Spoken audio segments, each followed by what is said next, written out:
Hello guys, and welcome to my channel.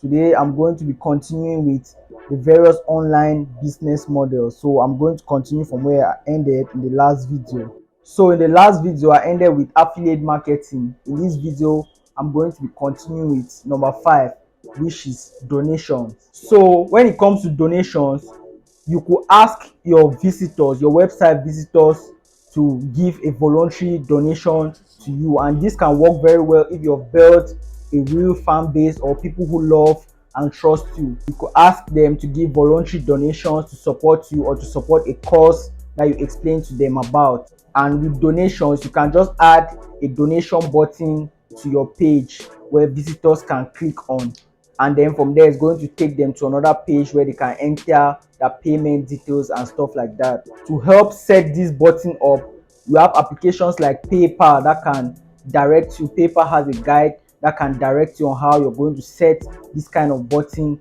on your page or on your website. Number 6, guys, sponsored articles. So with sponsored articles, if you have another entrepreneur or another business or company or whatever that sells products that are complementary to yours, for example, the other entrepreneur is selling toothpaste and you sell toothbrushes, for example, and the other entrepreneur sells toothpaste, you could allow them to write articles on your blog presenting the products they sell. So that entrepreneur is going to pay you for that opportunity. You allowed him or her to be able to expose their products on your site. The entrepreneur is going to pay you. So take note, when it comes to sponsored articles, remember I said companies or entrepreneurs that sell complementary products to what you sell, not like direct competitors. They don't have to sell the same thing that you sell. You can sell complementary things to what you sell. You understand? There's some companies that are big enough, they allow even companies or even other entrepreneurs that sell the same products like them, competitive products like them, to advertise on their blog because they know they are big enough, so they're not afraid of the competition, so they welcome everybody. But then if you're big enough to welcome people who sell the same products as you to advertise on your blog or to advertise on your page, then you can use that opportunity to charge them more. Since they sell the same products like you can use that opportunity to charge them more. But for people who sell complementary products or other products that are not the same with the products that you sell, you can charge them a normal fee. So number 7, guys, membership websites. So with this business model, the user or the member pays a recurring or periodic fee in order to gain access to a particular information, product or service. They have to pay a periodic fee, for example a monthly fee or a weekly fee. So one thing to take note of with this kind of business model is that you who owns the site where members have to pay, you're supposed to upload content regularly. You're supposed to add new content to the site regularly in order to justify the user spending money over and over again. For example, if a member is spending, let's say $500 per month, that's an exaggeration but it's just an example, $500 a month, kind of like subscribe for a membership in whatever stuff you got going on, then you're supposed to make that member to feel like he or she is getting the returns of their investment.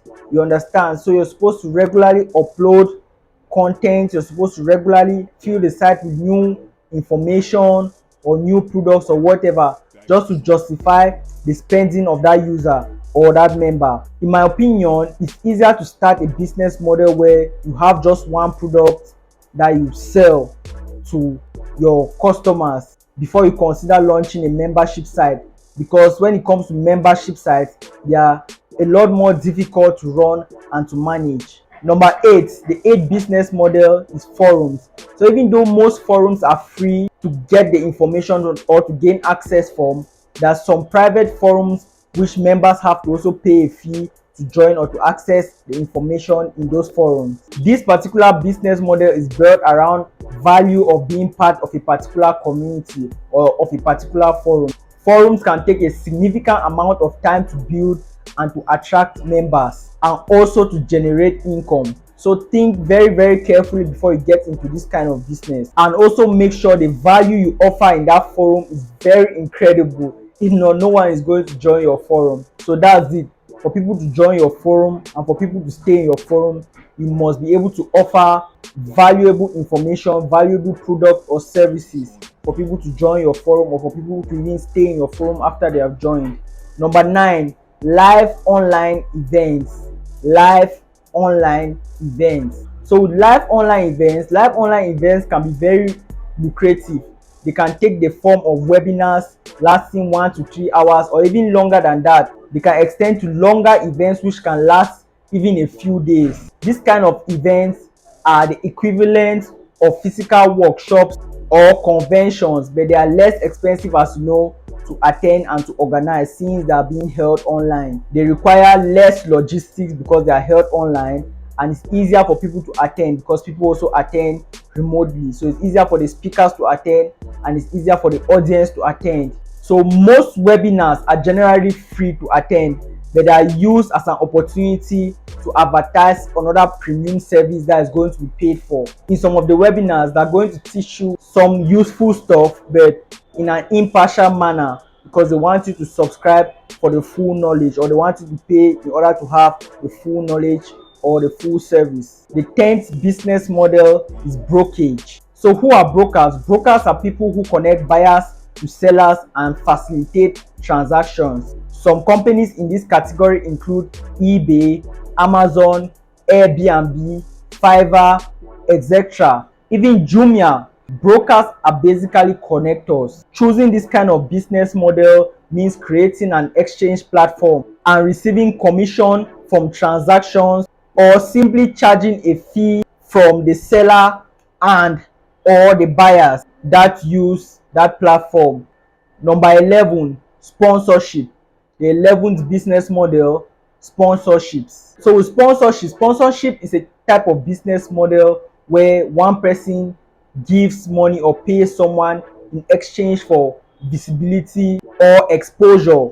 The most common or the most popular podcasters you know around, they generate money in their shows from sponsors. They mention the show sponsors during their episodes and give them more exposure. That's how it goes. This sponsorship business model is often used in live events. You can also see them on most YouTube channels where the YouTubers will say this particular person is a sponsor of this video today, and they're going to mention the person's name or mention the person's product. It's a very lucrative business model which you can implement.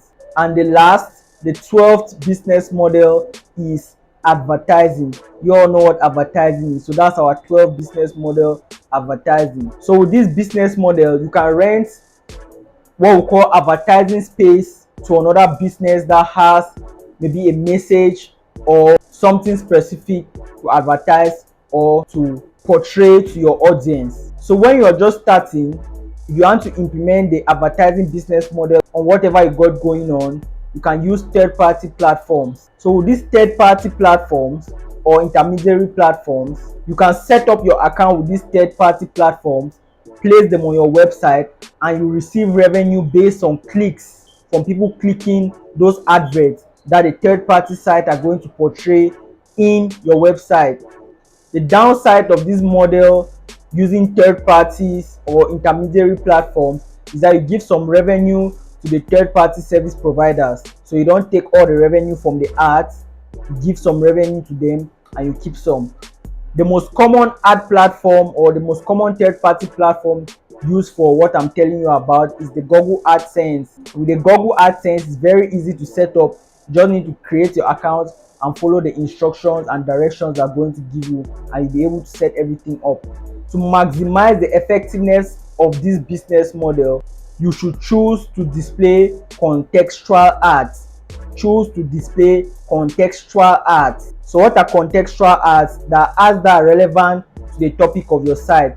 So if your site is, let's say, a news blog, choosing contextual ads will ensure that all the ads that the third party is bringing to your site are articles or ads that are related to news. So with this option, you can select this option in your Google AdSense account.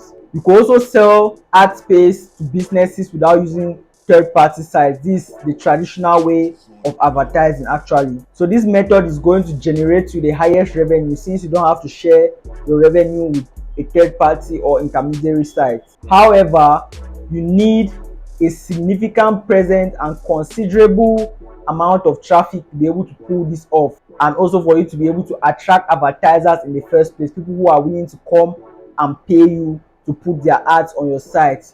You need to have significant traffic on your site. That's the only way advertisers are going to consider advertising on your site. Take note that advertising for most people is usually used as a complement for another business model they already have going on, because advertising itself is rarely a sufficient source of income. So people usually use it alongside another business model. So guys, we are going to end here for today, and that's it. I've given the 12 online business models, and I gave I think 5 in the last video, and this video I think I've given 7 or so. I don't know, you guys check it out, I don't know. So that's it guys, thank you for watching. Like and subscribe. See you later. Bye bye.